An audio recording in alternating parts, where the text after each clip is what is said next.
Hello, everybody, and welcome to the Trading with Ashley show. I hope you are having a relaxing holiday. I know that we are excited. We're at the beach. I love being at the beach for the 4th of July. It's just a lot of fun.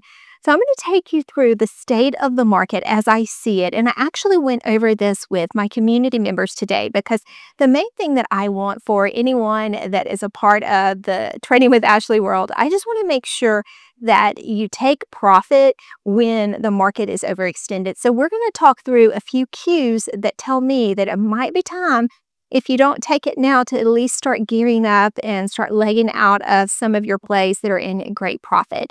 So I'm going to talk about that. But before we do that, I want you to sign up for my newsletter. I am sending out to anybody that signs up my top 5 stocks that I like to use to sell puts on. And I use a variety of stocks, but there's 5 that seem to produce consistently for me. So if you want that list, sign up for my email below and I'll send it to you in short order. But what I like to look at, one of the gauges that I look at, is the fear and greed index. And so I want you to know we have entered into the extreme greed category.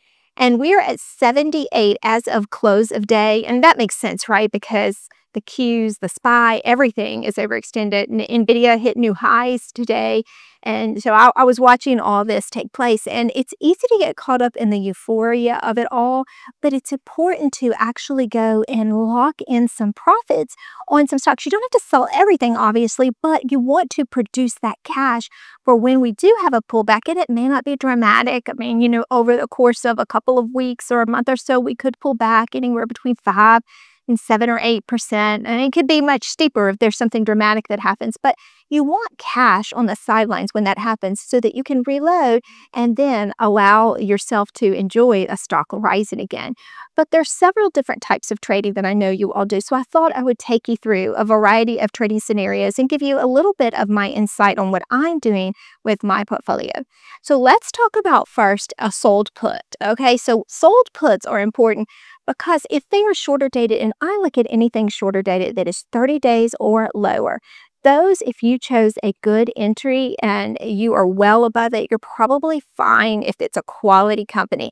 But if it's a more speculative company and they don't yet have a proven business model and they don't have earnings that are consistently growing, then you may just want to take profit on the speculative plays, because when the market's in extreme greed, that's when you see plays like Circle and CoreWeave and APLD. Some of these that I've talked about before, that's when you see those that have yet to show that they have got a sustainable business model. They are flying high. And that is sometimes you want to just take a step back and say, should I take profit on these if you were a part of that? Now, if you're in solid companies and you have a time horizon, let's say you're in NVIDIA and you see it hitting all-time highs, it's okay, obviously, to take a little bit of money off the table. But NVIDIA has a long runway to go as well, because it's just at the beginning of its AI journey. So you have to really look at each stock individually and determine what you're going to do with it. Now, when it comes to selling covered calls, for those of my students that they see it's just barely gotten past their strike price, I'm like, I wouldn't mind go ahead and cashing up, allow the call away on some of these stocks if we're going to potentially have a small pullback, as long as you got as much as you can out of it by using technicals, by shooting right at the top or above that Bollinger Band on a 3-month chart, by looking at the RSI. Were we over 70 when you sold the call? And so will it be called away with the RSI over 70? Those are the types of things that you can feel confident about. We'll never be able to time the exact top in a short cycle or the exact bottom, but you just want to make sure that you have a fair price for the call away. So now might be the time to start to look at that and allow those call aways to happen, and then reload when we have these pullbacks. If you're in credit spreads, the credit spreads are something that you really want to be careful about, because those are directional bets and it's not easy to recover if it's breached your strike price. And so if you have let's say you have a put credit spread and it is doing good and it's over 50% in profit, I take profit on mine, especially when we're in extreme greed like that. I go ahead and I cash up and I get that money out of the market. And then if you had just swing trading, let's say you're swing trading stocks, you might consider, let's assume you have 50 shares of a stock and it has gained good profit. You're at 25% profit or more. Maybe go ahead and sell half of those positions. And then when we pull back, you can go ahead and reload. And that way, if we just keep surging ahead, at least you still have some skin in the game, is what I call it, if you have some of the stock still intact and you've only taken profit on half of your position. That's called the core trading strategy. You keep a core position of 50% of your play at all times, but you keep churning and taking profit on 50% of your play when it surges. And that way you're never fully out or fully in. Because one thing that happens, if you, let's say you get out, I had a student that was upset because they got out of Tesla. A couple of students got out of Tesla and they feel like that they were cheated because then Tesla just took off again. And so if you just make sure you always keep a little bit of a play going, you won't have that FOMO feeling. And we've all been there, right? We've gotten out of position thinking that, we've seen the best days or it's going to dip much further only to see it take off again. And then you start chasing your position. You don't want to be left behind. So you start buying a position rapidly, overpaying for it only to see it pull back yet again. And that's very frustrating. But you can avoid all of that if you don't cash out of all of your position. All right, so I think we covered all the main topics. You have your swing trading stocks, you have your sold puts. We talked about the shorter dated ones. Let's talk about we talked about spreads. Let's talk about leaps and skips. On skips, if I am in profit, let's say 25% or more, and it is anything that is 6 months or shorter, I cash up on those. I take profit on those because if we're at the top and the stock is at the top of its Bollinger Band, the RSI is over 70, then I have no qualms about going ahead and cashing in on some of those skips.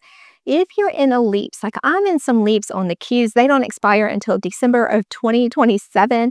I'm in some leaps that expire in December of 2027 on Google.